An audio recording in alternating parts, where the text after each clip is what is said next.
Selamat malam, Bapak, Ibu, dan saudara sekalian. Malam ini kita kembali merenungkan firman Tuhan yang kita ambil dari Mazmur 23. Sebelumnya mari kita berdoa. Terima kasih Tuhan Yesus untuk waktu dan kesempatan dan seluruh kegiatan yang sudah kami kerjakan sepanjang hari ini. Dan malam ini kami mau sama-sama mendengarkan, merenungkan perkataan-Mu. Kuasailah hati dan pemikiran kami, supaya kami bisa memahami dan mengerti apa yang Tuhan mau katakan kepada kami. Terima kasih Tuhan Yesus, di dalam nama-Mu kami berdoa dan mengucap syukur. Amin. Bapak, Ibu, dan saudara sekalian, malam ini kita mau merenungkan firman Tuhan yang kita ambil dari Mazmur pasal 23 ayat 1 sampai 6. Tuhan adalah gembalaku. Saya bacakan. Tuhan adalah gembalaku, takkan kekurangan aku. Ia membaringkan aku di padang yang berumput hijau. Ia membimbing aku ke air yang tenang. Ia menyegarkan jiwaku. Ia menuntun aku di jalan yang benar. Oleh karena namanya, sekalipun aku berjalan dalam lembah kekelaman, aku tidak takut bahaya, sebab Engkau besertaku. Gadamu dan tongkatmu itulah yang menghibur aku. Engkau menyediakan hidangan bagiku di hadapan lawanku. Engkau mengurapi kepalaku dengan minyak, pialaku penuh melimpah.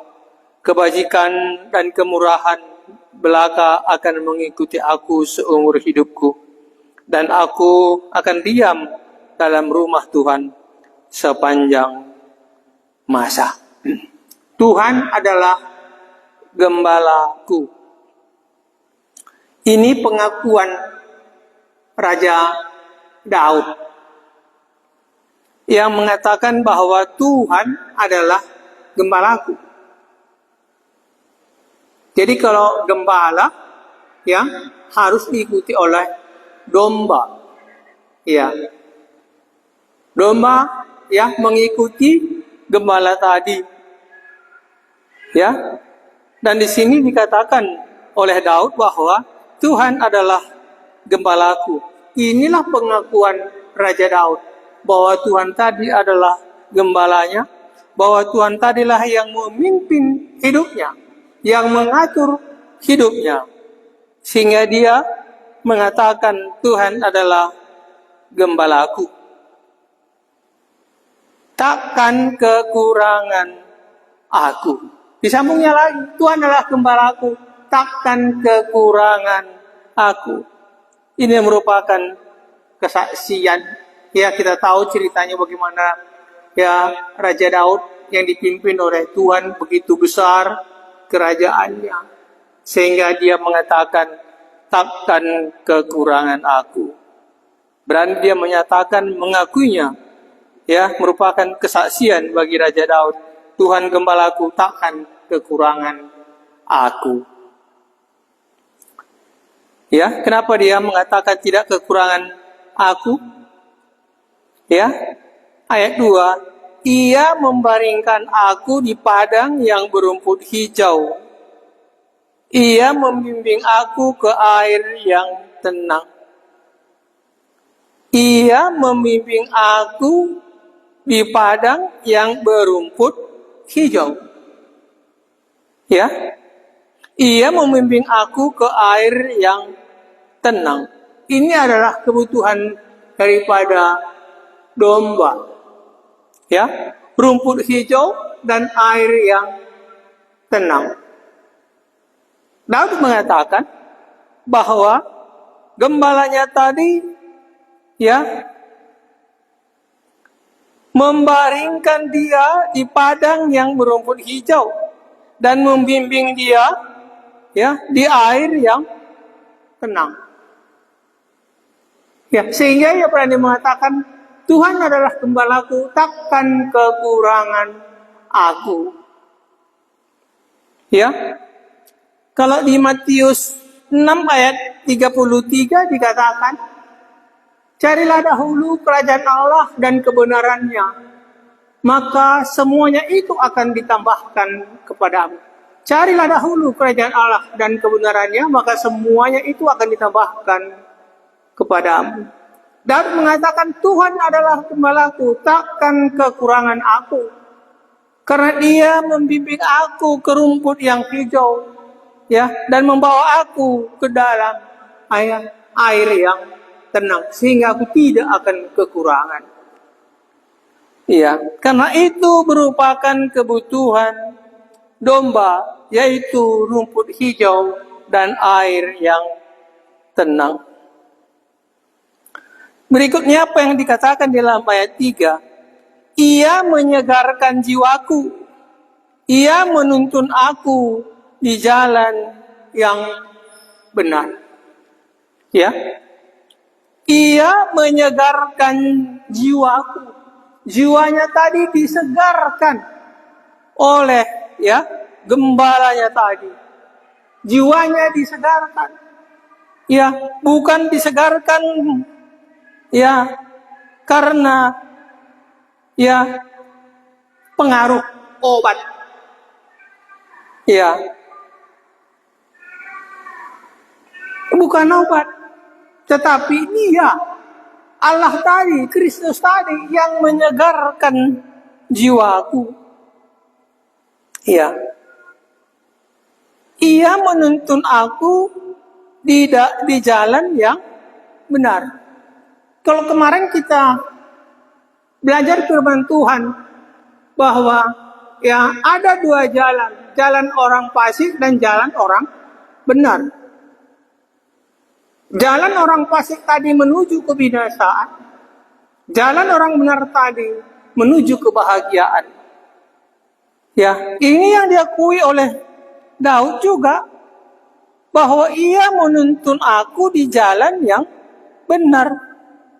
Ya, dia menuntun aku di jalan yang benar. Oleh karena namanya. Ayat 4. Sekalipun aku berjalan dalam lembah kekelaman, aku tidak takut bahaya, sebab Engkau besertaku. Gadamu dan tongkatmu itulah yang menghibur aku. Sekalipun aku berjalan dalam lembah kekelaman. Sekalipun aku berjalan dalam lembah kekelaman. Diakui oleh Raja Daud bahwa jalan tadi bukan semua datar. Ada lembah, ada kekelaman. Ya, sebagaimana kita tahu bahwa pengalaman Raja Daud ketika dikejar-kejar oleh, ya, Raja Saul.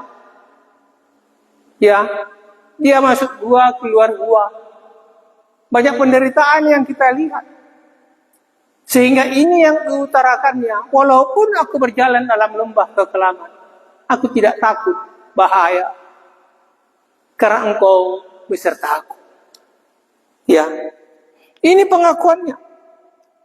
Ya, walaupun, ya, aku berjalan dalam lembah kekelaman, aku tidak takut bahaya, sebab Engkau besertaku. Ya. Kalau di Markus pasal 4 ayat 40 dikatakan, ya, ketika murid-murid tadi, ya, menaik perahu bersama Tuhan Yesus, ya, diamuk oleh gelombang, angin topan, ya, murid-muridnya menjadi takut dan berteriak-teriak, ya kepada Tuhan Yesus, dan Tuhan Yesus ya bangun dan menghardik angin itu dan berkata kepada danau itu, diam, tenanglah. Lalu angin itu reda dan danau itu menjadi teduh sekali. Lalu ia berkata kepada mereka, mengapa kamu begitu takut? Mengapa kamu tidak percaya? Mengapa kamu begitu takut? Mengapa kamu tidak percaya? Begitu takutnya murid-murid melihat angin dan ombak itu, sehingga membangunkan Tuhan Yesus, dan Tuhan Yesus menghardik angin itu. Mengapa kamu begitu takut? Mengapa kamu tidak percaya? Tapi dalam hal ini apa yang dikatakan ya oleh Raja Daud, sekalipun aku berjalan dalam lembah kekelaman, aku tidak takut bahaya. Ya, tidak takut bahaya. Ya, walaupun ya banyak ancaman yang akan dihadapinya ketika dia berjalan dalam kegelapan di dalam lembah itu, tetapi dia mengatakan, aku tidak takut bahaya. Kenapa dia tidak takut bahaya? Ya, sebab engkau besertaku. Ya, berbeda dengan murid-murid tadi, walaupun dia beserta Tuhan Yesus, ya, mereka begitu takut. Sehingga Tuhan Yesus mengatakan, mengapa engkau begitu takut? Mengapa engkau tidak percaya? Tapi Daud mengatakan, aku tidak takut walaupun berjalan dalam lembah kekelaman, karena engkau besertaku. Dia meyakini bahwa Tuhan tadi ada beserta dia. Ya, kita pun sering mengatakan, hidup yang kuhidupi ini bukan aku lagi, tetapi Kristus dalamku. Kalau Kristus dalamku, Kristus yang memimpin hidupku. Ya, apakah kita sama dengan pengalaman Raja Daud, tidak takut lagi dalam menghadapi ya kegelapan? Ya, tidak takut lagi menjalani lembah kekelaman. Kalau memang Kristus besertaku. Daud mengungkapkan hal ini, menyatakan hal ini. Bagaimana dia meyakini kalau Tuhan beserta dia, aku tidak takut bahaya.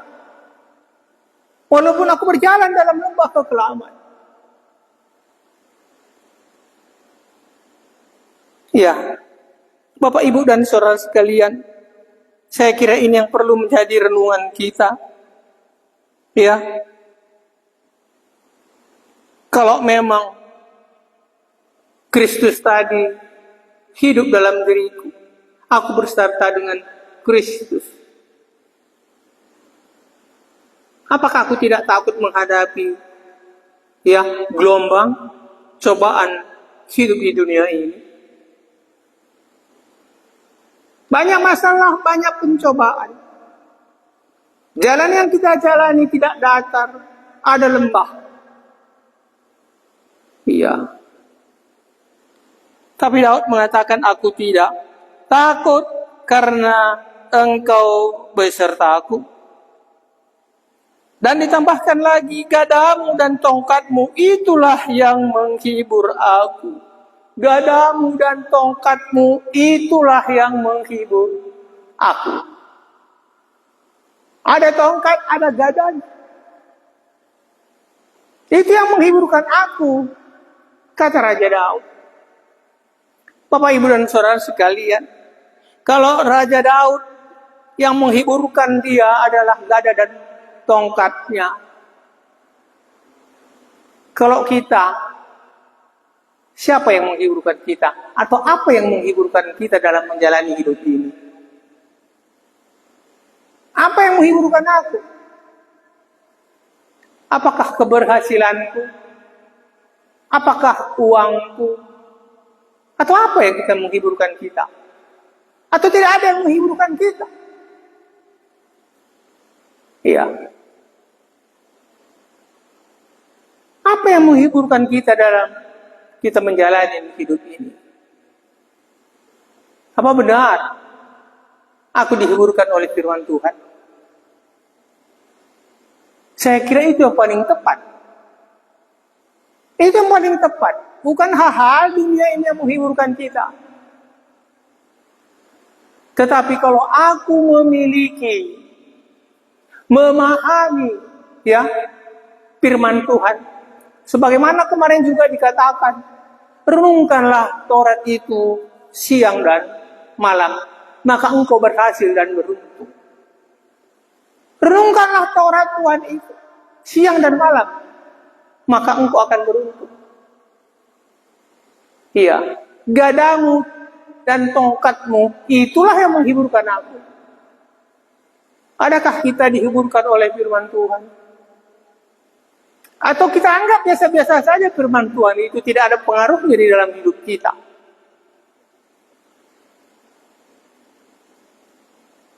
Saya kira ini yang perlu ya kita dalami. Apa yang menghiburkan aku di dalam aku menjalani hidup ini? Kalau Raja Daud diakuinya bahwa gadamu dan tongkatmu itulah yang menghiburkan aku. Kalau aku, siapa yang menghiburkan aku? Apa yang menghiburkan aku? Iya.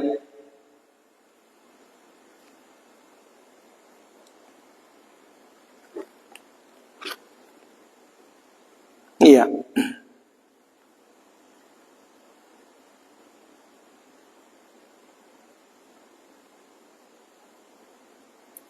Ayat berikutnya dikatakan, ayat 5, engkau menyediakan hidangan bagiku di hadapan lawanku. Engkau mengurapi kepalaku dengan minyak, pialaku penuh melimpah. Ya, engkau menyediakan hidangan bagiku. Menyediakan hidangan bagiku, berarti di sini Tuhan sebagai tuan rumahnya. Tuhan yang menyediakan segala sesuatunya. Ya, Tuhan yang menyediakannya.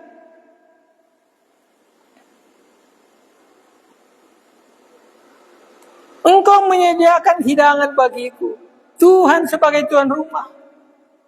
Ya, engkau mengurapi kepalaku dengan minyak.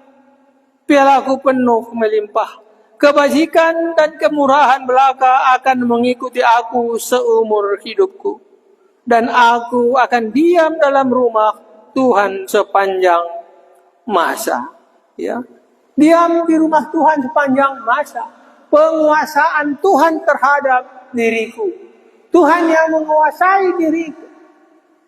Ya, penguasaan ya Tuhan terhadap diriku. Inilah yang dikatakan oleh Raja Daud.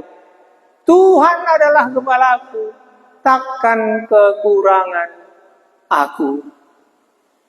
Iya. Bapak Ibu saudara sekalian, apakah pengalaman Raja Daud ini, pengakuan Raja Daud ini, kesaksian Raja Daud ini ada juga merupakan pengakuan dan kesaksian di dalam hidup kita? Bahwa Tuhan adalah gembalaku dan takkan kekurangan aku. Ya, Ia membawa aku ke rumput yang hijau dan memberingkan aku di air yang tenang. Itu jugakah merupakan pengalaman kita di dalam mengikut Tuhan? Bahwa Tuhan membawa kita ke rumput yang hijau. Ya, dan membawa kita ke air yang tenang, karena itu merupakan kebutuhan daripada domba. Saya kira ini perlu kita pikirkan, perlu kita renungkan sebagaimana pengakuan dan kesaksian Raja Daud ini. Apakah merupakan kesaksian hidup kita juga di dalam mengikut Tuhan? Dan dia mengatakan, walaupun aku berjalan dalam lembah kekelaman, aku tidak takut bahaya, karena Engkau besertaku. Karena Engkau besertaku, maka aku tidak takut bahaya, walaupun aku berjalan dalam lembah kekelaman. Ya, bagaimana dengan hidup kita?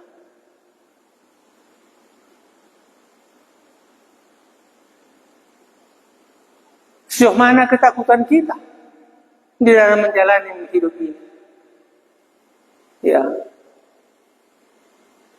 Sejauh mana ketakutan kita? Itu maka disampaikan tadi bahwa apa yang dikatakan di dalam Matius itu bahwa carilah dahulu kerajaan Allah dan kebenarannya, maka semuanya itu akan ditambahkan kepadamu. Maka semuanya itu akan ditambahkan kepadamu. Jadikanlah Tuhan tadi menjadi Allahmu. Ya, Tuhan tadi menjadi rajamu. Tuhan tadi yang menjadi pemimpinmu. Tuhan tadi yang menjadi gembalamu. Dia akan memperhatikan hidup. Yakinkah kita ini? Kita pegangkah apa yang dikatakan oleh Tuhan ini? Ya, kalau engkau kujadikan gembalaku, engkau akan memikirkan hidupku. Engkau akan membawa aku ke rumput yang hijau, ke air yang tenang. Yakinkah aku hal ini akan terjadi juga dalam hidup kita kalau kita melakukan apa yang dikatakan Tuhan dalam hidup ini? Aku tidak takut bahaya, karena gadamu dan tongkatmu itu yang menghiburkan aku. Adakah Bapak, Ibu, dan Saudara sekalian terhibur oleh karena firman Tuhan? Adakah firman Tuhan yang menghiburkan kita?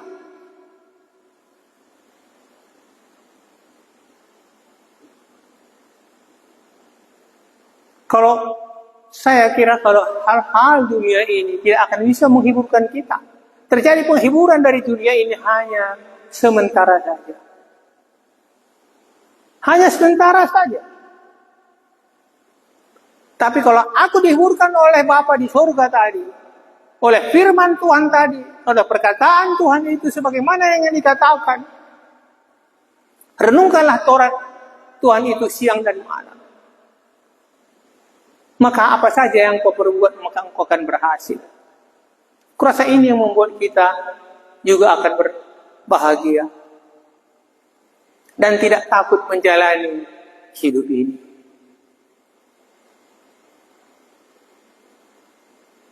Saya kira perlu kita renungkan, kita pikirkan, mengapa Raja Daud berani mengungkapkan ini? Pasti ada pengalaman yang sudah dilakukannya, sehingga dia berani mengatakan, Tuhan adalah gembalaku, takkan kekurangan aku. Sebaiknya kita juga mengatakan seperti itu. Takkan kekurangan aku. Kekurangan dalam hal apa? Bukan hanya soal materi. Bukan seperti itu. Dalam segala hal.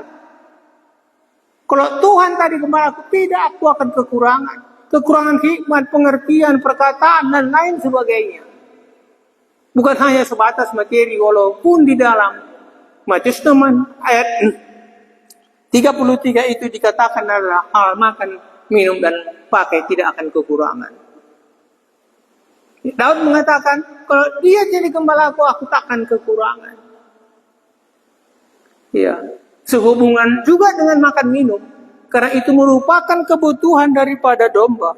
Karena apa yang dikatakan, membaringkan aku di padang yang berumput hijau dan membimbing aku ke air yang tenang. Ia menyegarkan jiwaku. Ya, ia menuntun aku di jalan yang benar, menyegarkan jiwaku dan menuntun aku ke jalan yang benar. Ini yang membuat ya Raja Daud mengatakan, takkan kekurangan aku. Jiwanya menjadi segar. Ya, jalannya jalan yang benar, bukan jalan orang fasik. Bapak, Ibu, dan saudara sekalian, saya kira ini renungan yang saya kira baik kita pikirkan, kita renungkan. Sebagaimana pengalaman Raja Daud yang diungkapkannya di dalam Mazmur 23 ini. Kalau Tuhan jadi gembalaku, takkan kekurangan aku. Sebaiknya kita juga akan menyatakan ya kesaksian hidup kita dalam mengikut Kristus tadi. Takkan kekurangan aku kalau engkau kubuat menjadi gembalaku. Amin. Mari kita berdoa. Terima kasih Tuhan Yesus untuk perkataan-Mu yang bisa kami dengar dan renungkan pada malam hari ini. Sebagaimana pengakuan Raja Daud dan kesaksian Raja Daud Ya kalau Tuhan adalah gembalaku, takkan kekurangan aku. Ini merupakan kesaksian dan pengakuan Raja Daud. Terima kasih Tuhan Yesus. Kalau kami mendengar kesaksian ini, supaya kami juga memikirkan bagaimana hidup kami dalam mengikut Engkau. Apakah kami masih ragu, khawatir di dalam mengikut Engkau? Sebagaimana juga Engkau mengatakan, carilah dahulu kerajaan Allah dan kebenarannya, maka semuanya itu akan ditambahkan kepada aku. Bulah kami mengerti perkataan-Mu Tuhan Yesus, supaya kami tidak takut dan gentar walaupun kami berjalan dalam lembah kekelaman. Kami tahu bahwa dunia ini adalah dunia yang gelap. Tidak selamanya jalan kami mulus, ada lembah. Tapi itu pun kami tidak takut, karena Engkau beserta kami. Itulah pengakuan Raja Daud. Buatlah pengakuan ini juga jadi di dalam diri kami, supaya kami bisa tenang, aman, nyaman menjalani hidup ini beserta dengan Engkau. Terima kasih Tuhan Yesus. Dalam nama-Mu kami berdoa dan mengucap syukur. Amin.